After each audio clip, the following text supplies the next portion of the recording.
Welcome back.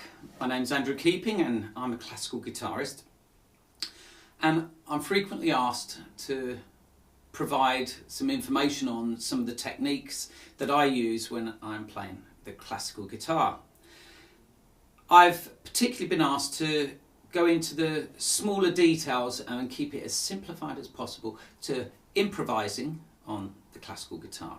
I have given some other tutorials on YouTube and videos, and those have gone into the wider aspects of improvisation, but here we're going to go into the very small details and keep it as simple as possible to learning how to improvise just around a simple scale sequence, a 1-octave major scale sequence. A lot of people get very intimidated by improvising, particularly those that have learnt to play through notation and reading musical dots on a page. And the idea of making music up, coming away from dots on the page, can be quite a nerve-wracking or intimidating experience.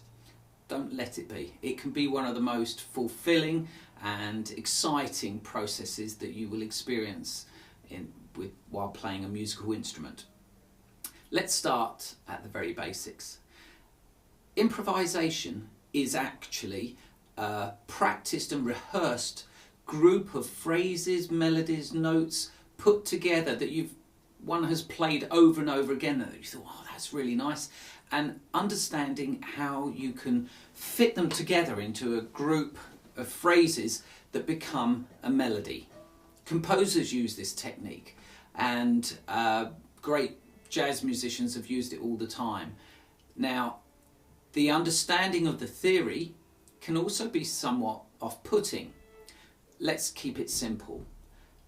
The idea is, here we have a simple C major scale. C, D, E, F, G, A, B, C.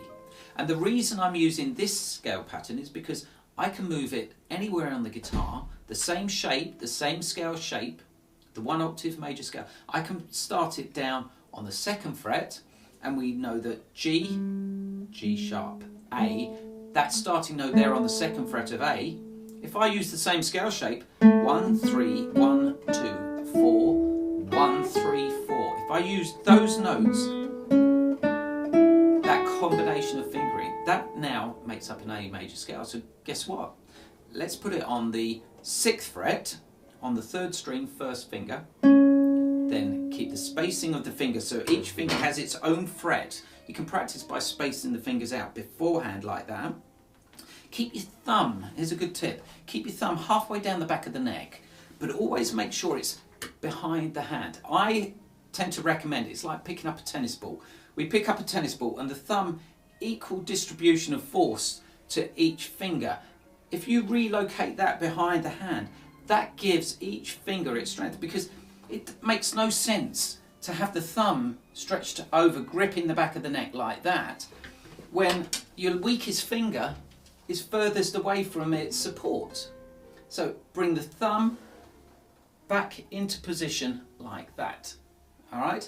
The next thing is keep the fingers as close to the frets as possible. The reason for that is the note is produced from the nut here to the bridge here, and that is the point of contact and that point of contact, and the string vibrates and produces the note. Now, as we put our finger down, we shorten the length of the string, and now these metal bars, or the frets, that's the point of contact.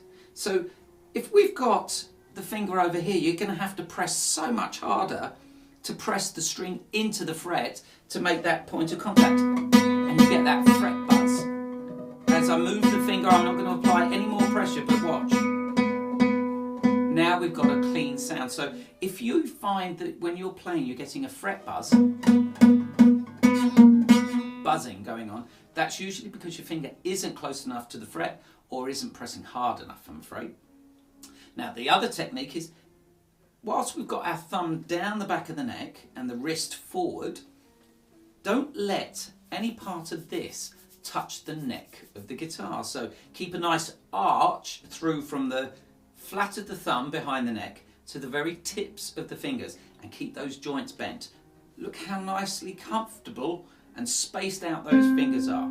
The final tip here to the left hand technique is this. Look at my joint between the first and second fingers. As I separate that, look at how much further the reach is. Let me close it up and open it. That joint there, it gives much greater reach, so therefore the little finger is going to be able to space out a lot more.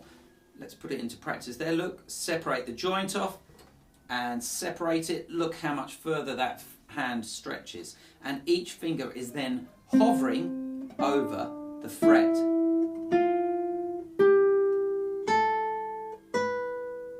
Simple technique when you know what you're doing.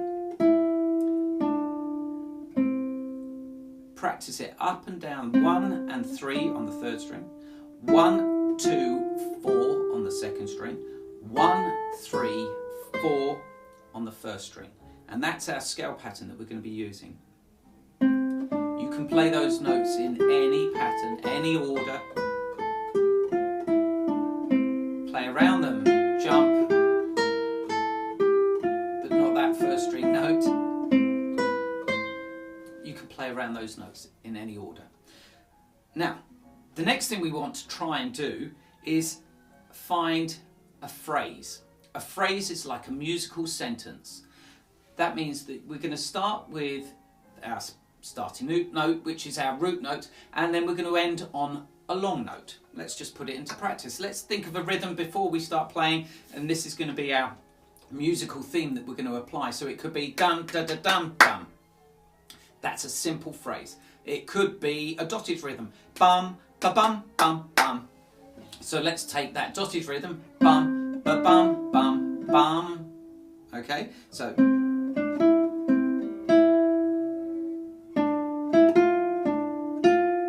just playing around the same idea. I'm moving in sequence here, but now we can embellish it. We can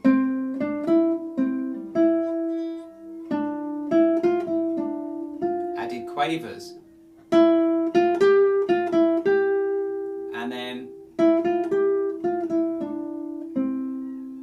so I've then created simple phrases on which to work. Experiment with that and try in different positions up and down the guitar.